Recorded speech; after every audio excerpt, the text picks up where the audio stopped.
Jeho vůle poslední.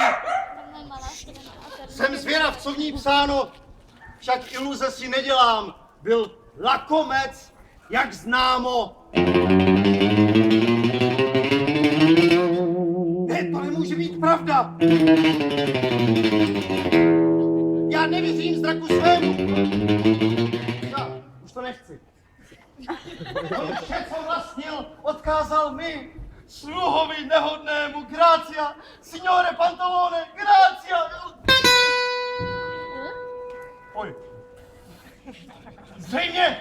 Zřejmě strach ze smrti mu rozum zatemnil. A nebo blouznil v horečkách. 43. A nebo hodně pil. Však není vůbec podstatné, proč tohle udělal. Zkrátka teď vše kolem je mé. Tak čert, aby ho vzal.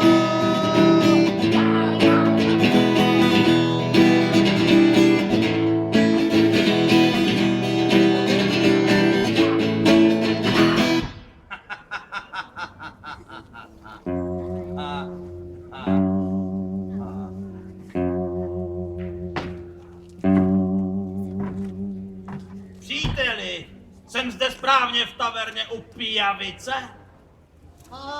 Můj první host. Zajisté, pane, vítám vás převelice. No přines víno! Teď spláchnu v hrdle z cesty právě. Když se to nese, už jsem zde. Ty jsi mi v skutku hbitý, brák. Máš-li něco k zakousnutí? Zajisté, signore, zajisté, zde.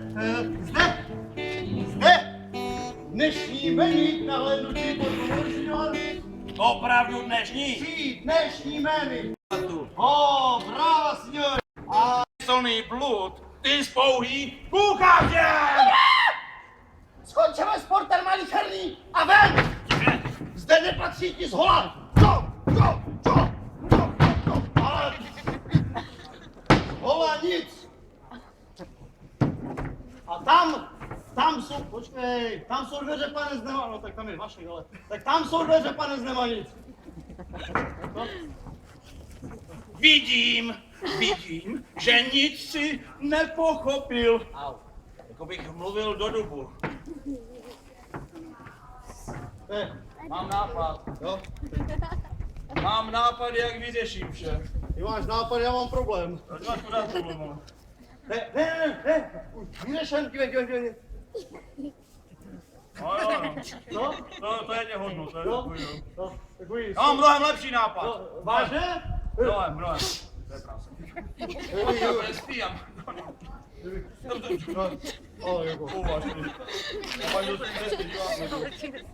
To můžu do tebe. Tak, to je divák, přátelé. Kvalitní divák, já to říkám, není třeba hodně, ale kvalitní. Tak, mám nápad, jak vyřeším vše. No brávo. Já dám ti zkrátka přesup. Ukáží tady trlíku, jak hostina se stojí.